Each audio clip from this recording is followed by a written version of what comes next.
Hello, it's Joe Waxman. Good morning.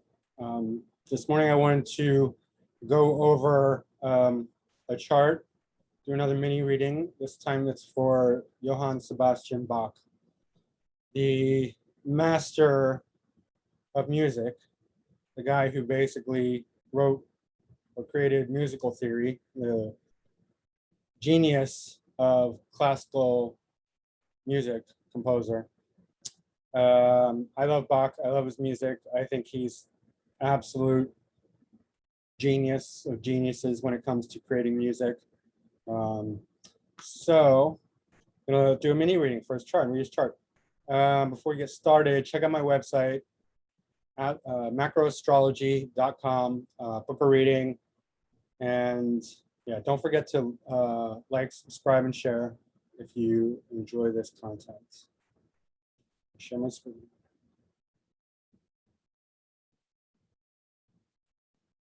All right. Here we have JS Bach, March 31st, 1685. That's kind of a long time ago. 5:45 a.m. Eisenach, Germany. All right. Okay, the first most prominent thing in his chart is this highly exalted sun directly conjunct his ascendant in Aries. The sun reaches maximum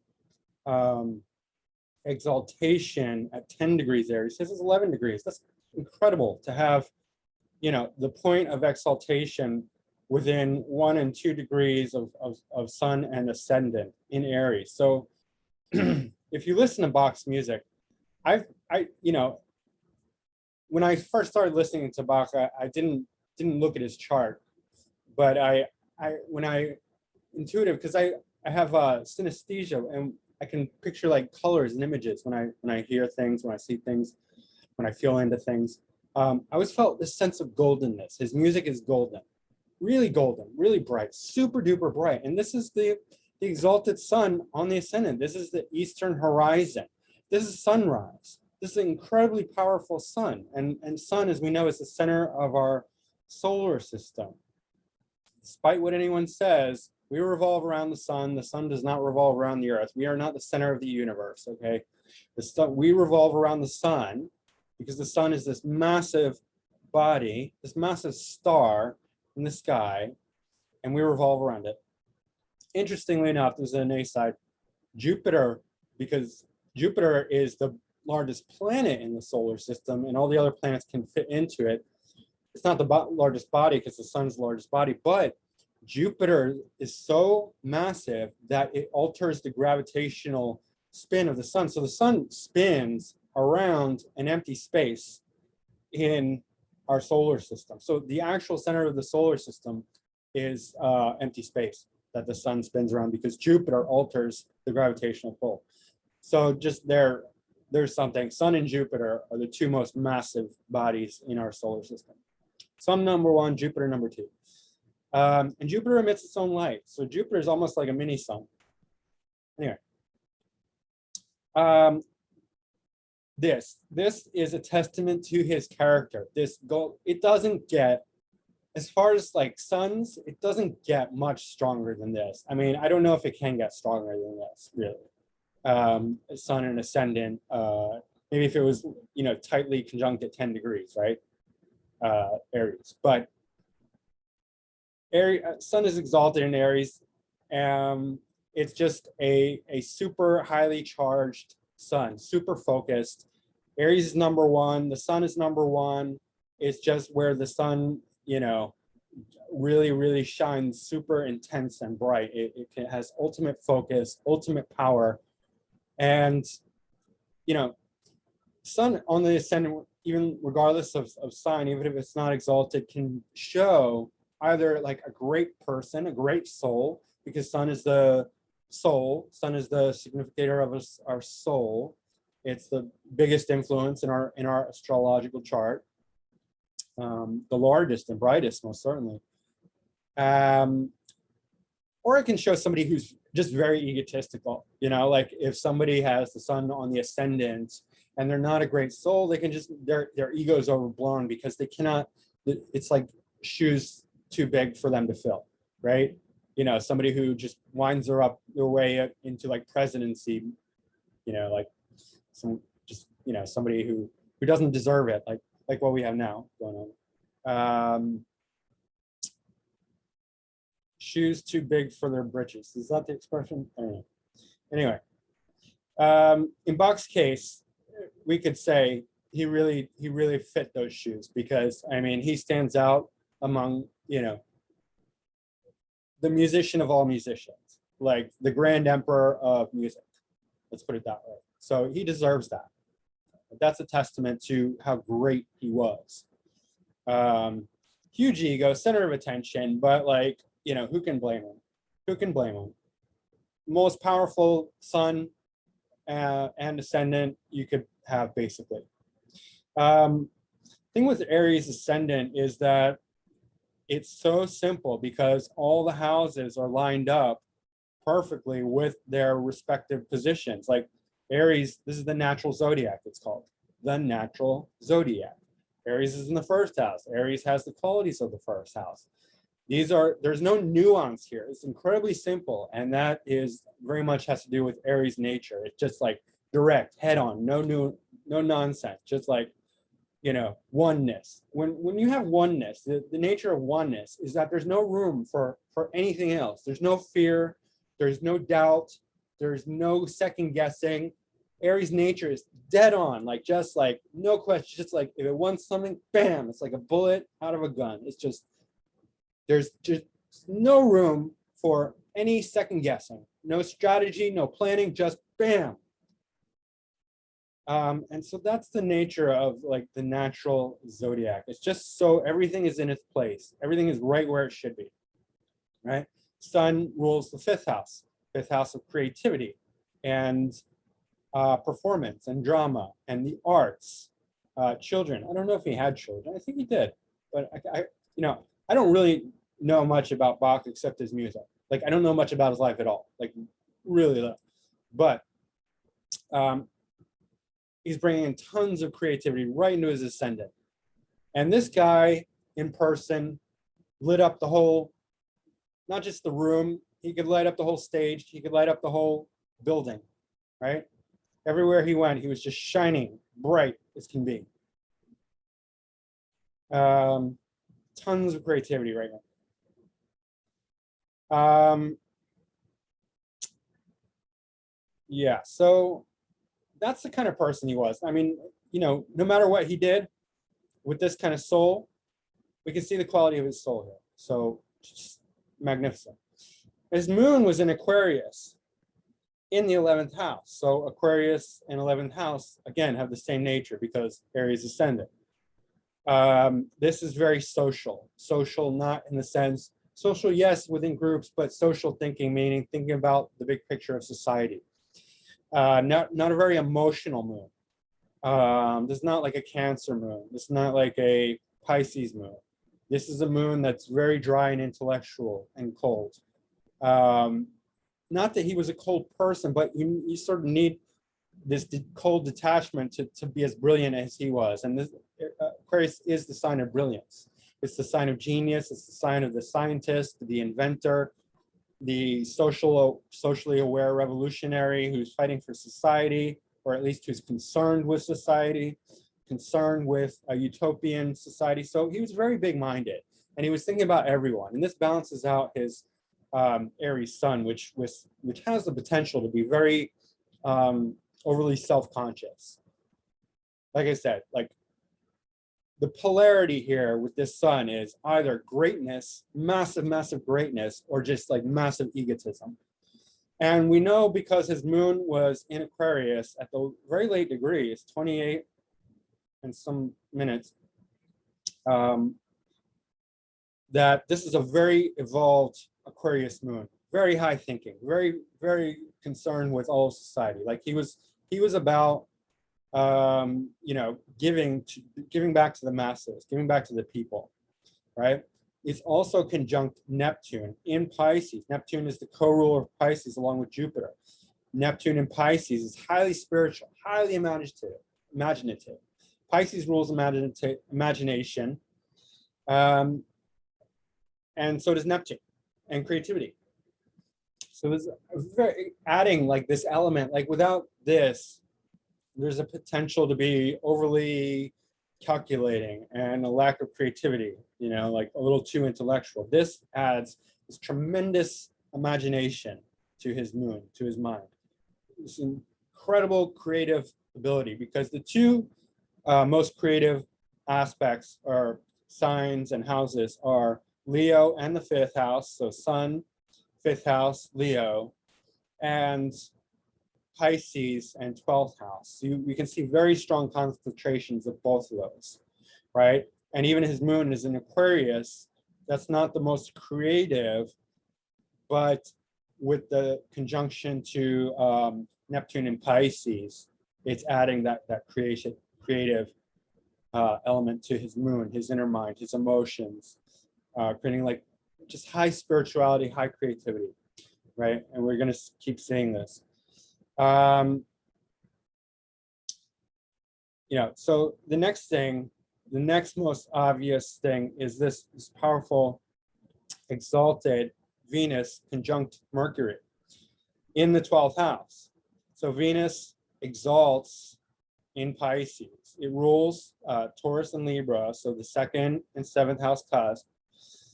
Both his, this will be his knowledge. This is a lot of things, but as it pertains to Bach, this will be his knowledge, his self-worth, his wealth, his money, his assets. And here we have marriage, one-on-one relationships, but also the masses. And he actually has a reversal here where, you know, mutual aspect, where the energies are trading places. Jupiter is in Libra, that's Venus's sign, and Venus is exalted in Pisces, Jupiter's sign. And you can see they have an inconjunct, you know, within 1 degree. So there's a tight aspect here. But what this is doing, so Venus is bringing knowledge here, and Venus rules the arts, creativity, beauty, relationships and romance, our sense of joy, our sense of pleasure, our wealth, yeah, all those things. It's a very feminine planet. So in Exalted, it's taking his creativity and his artistic ability to the nth degree, to the most beautiful. Plus, it's the 12th house. It's not just Pisces. It's Pisces and the 12th house. So it's doubling up on his creativity. That's the power of Aries ascendant. Everything is magnified. It's simple, but magnified, right? Because you're having double. You're having the Aries in the 1st house, both. You're having Taurus in the 2nd house, Gemini in the 3rd house. So, you know, so on and so forth. I can go through all. They all fall in their own houses. There's some overlap here, but generally speaking, this is Pisces in the 12th house, double the creativity. It's not just double, it's magnified, because it's like, you know, Venus in Pisces times Venus in the 12th house, conjunct Mercury. Mercury is debilitated here, considered debilitated, but it's benefiting from this exalted Venus, right? Venus is the stronger of the two here because it's exalted. So we know that the arts, beauty, is going to take precedence with creativity. It's going to take precedence with these two. But what this is doing, what Mercury is doing, is not only bringing in the ability to create, to express that creativity, to express it with you know, communication, written, you know, writing and music, verbal and written. It's also bringing in 3rd house qualities, which are artistic skills and skills of the hands. You know, Gemini, Mercury rules the hands, right? So he could do excellent with music, like playing music, actually, playing and writing music with this. Because this is the house of communication. It's the house of artistic skills. It rules the hands. So he's bringing in like this massive amount of exalted creativity into his hands, into his ability to write it out in music, because Mercury rules the lower mind, the ability to think, the intellect, right? It's also ruling the sixth house, where Saturn's sitting, Mercury, Virgo. Virgo in the sixth house has excellent critical and managerial skills, right? Well, Gemini has managerial skills too, but Virgo is the sign that is most well suited to be a critic, to be the person to say, to reorganize something like a creative mess, like a Pisces will come up with a creative mess. And Virgo will be the one to take it and refine it into like a masterpiece that it needs to be. And he has that here, right? Because again, this is the natural zodiac. It's not, you won't always see Mercury ruling the third and the sixth house, but here it is. So it's ruling the houses, the exact houses that he needs in order to take this brilliant creativity and refine it into this masterful creation, right? He was also the father of musical theory, right? That doesn't come without an incredible grasp of intellect, right? That's intellectual. That's taking creativity, and being intellectual about it. And his music is highly intellectual, right? Nobody can say it's not intellectual. It's like so well organized. It's mathematical precision, right? And we see that with exalted Venus conjunct Mercury in Pisces in the 12th house, Mercury ruling the third house and the sixth house. And the sixth house has Saturn in it. And what a good planet to have here, because Saturn brings mastery over time, and Saturn makes you work hard. And the sixth house makes you work hard because the sixth house is the house of mundane, everyday work. It's the house of service to others, right? So Saturn here is making the hardworking sign and the hardworking house work even harder. So he was a very, very hard worker. Let's put it that way. Like this hard work multiplied, right? Just hard work, hard work, hard work. Writing music, and he was phenomenal. Like he just wrote masses and massive volumes of music, right? We can see that Saturn in Virgo in the sixth house. And Saturn in Virgo is the sign of mastery, because it's just like, it's very humble, hardworking, serving the masses, serving the people, right? Bouncing out his incredibly large ego, with this 11th house moon, Aquarius moon, and 6th house Saturn, Mercury, Saturn, Virgo, right? This also could have given him a chronic illness. I don't know about that. Like I didn't read his biography or anything. I don't know, but he could have had some health issues that were just long lasting. And if he had any enemies, he had the tenacity, the ability to overcome them, because the sixth house is also the house of conflicts. So if there were any, then he could overcome them in time, right? So this is all like just incredible creativity. And this connection to Jupiter in the 7th shows that he was able to express it all, because the 3rd, 7th, 11th are the social houses, the houses of friends, networks, others, communication. These are the areas where we can reach out to the world, right? 11th house moon is like very great in communities, in groups, networks, the ability to reach the group-minded network, people who gather around a central theme, right? The networks. This is one-on-one relationships, but also the masses. The masses, as opposed, the difference is that this is the undifferentiated masses as well as one-on-one, and this is the groups that are gathered around a central theme. And then third house is like friends, more like local, like casual relationships, friends, siblings, neighbors, that type of thing. But Jupiter here is a great position, great for marriage, great for one-on-one relationships. It's very generous with others, very fair-minded, loves to give, because Jupiter is the great benefic. It just generous, it gives, and it's the second largest body in the solar system, the largest planet. It's just so generous. It's the gas giant, just gives and gives and gives. And it's very philosophical, very positive in nature, just incredibly warm and generous. So people liked him, and he was great in relationships, and he had great relationships, and the masses loved him, right? He could reach out to the masses, and because of this in conjunct, he could take this creativity, because the 12th house can have a tendency to get lost. Like people sometimes with 12th house planets, they don't even know how to access them, right? They can't get to them. They might be creative, but they don't, it's just it's a house of loss. But here, with this tight in conjunct, he was able to get out his creativity to the masses, right? And he was. People love Bach today. His music is timeless, absolutely timeless. Like, I love Bach. His music is the best. It's the best. I mean, what else can we say? It's the best.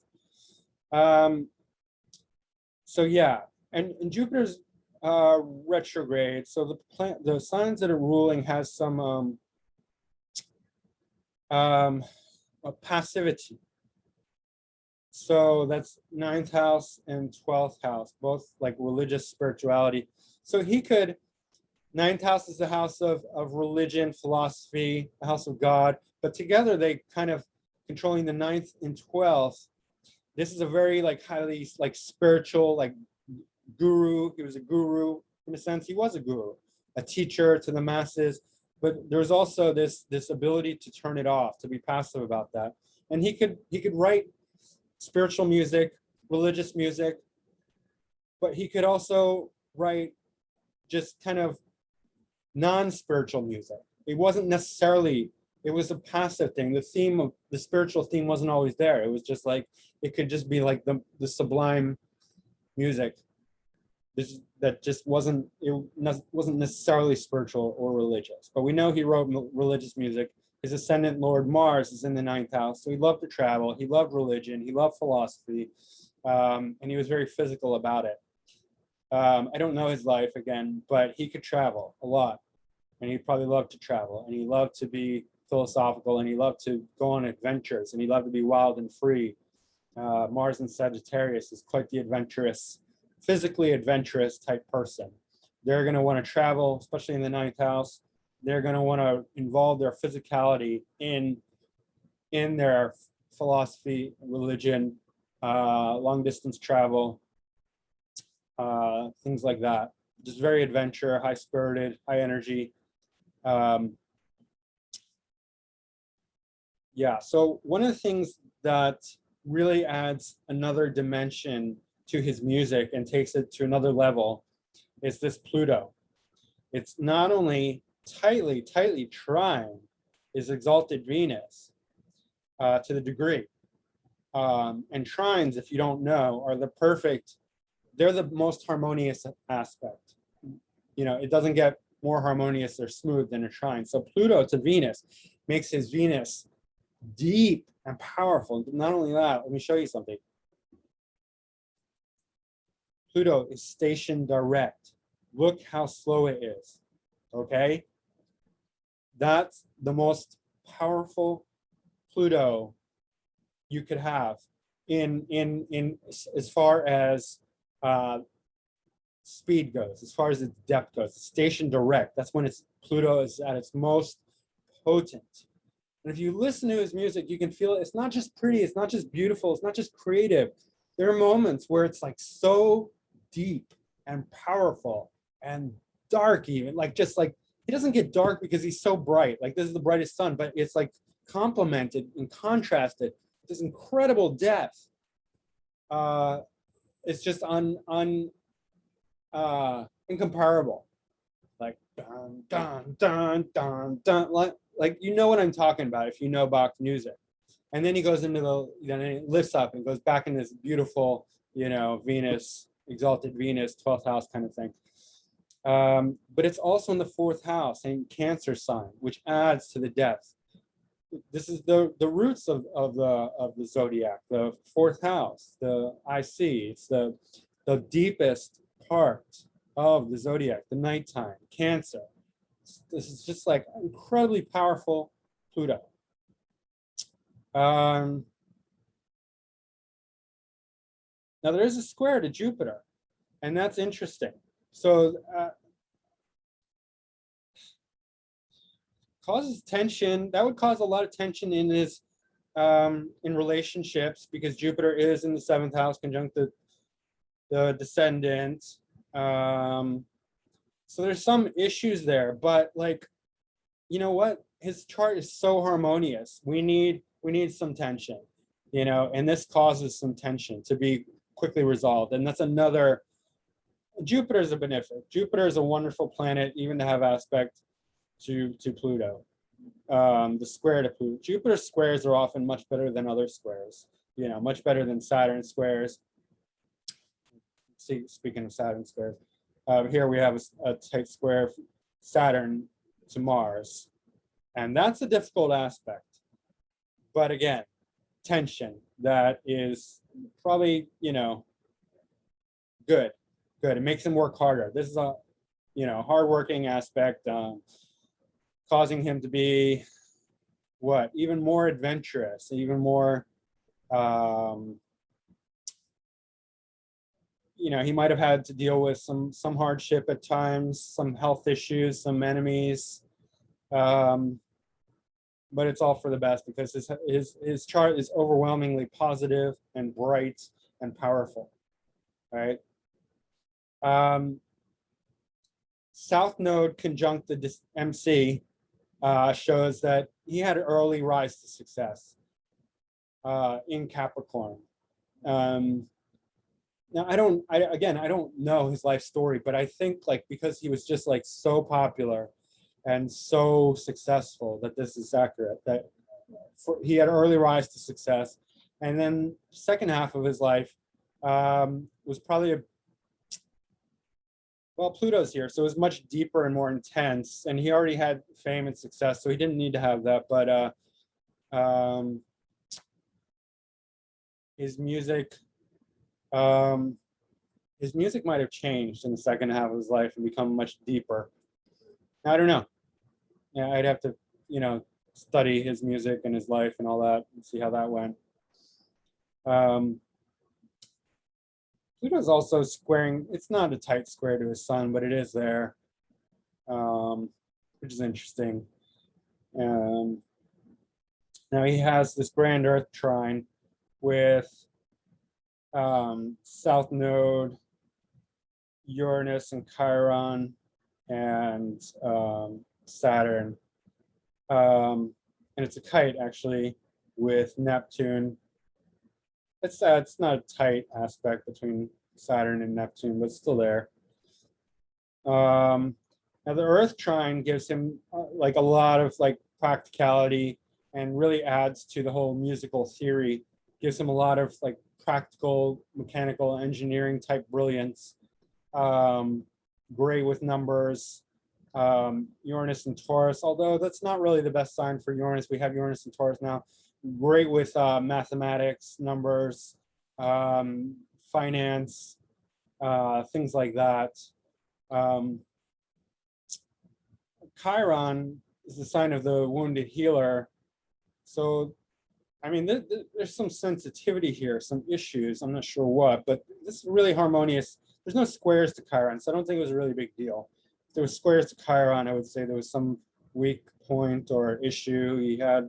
These are all trines, so this is harmonious, and just really gave him an intellectual edge, made him, you know, very practical minded, as creative as he was, gave him the ability to really understand the mathematics and order, harmonious order. Like he was an engineer with music with this. Like he really understood it on a very practical level. And that's why he could do musical theory. That's why he could create musical theory, right? So let's see. Anything else? I mean, there's so much potential. There's so much I could say, but I don't know enough about his life to add anything else about it. there's potential for, difficulties wherever eighth house cusp is with Mars. So maybe his relationship with his father wasn't great.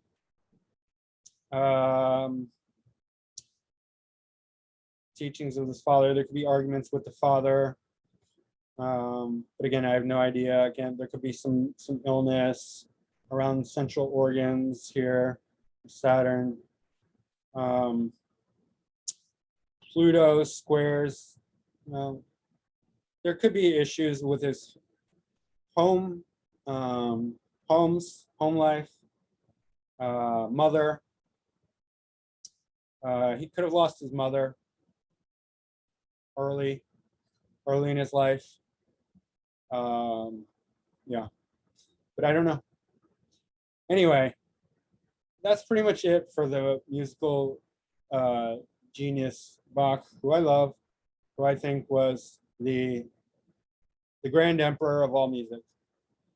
So that's what his chart looks like. If you like this, don't forget to like, subscribe, or share.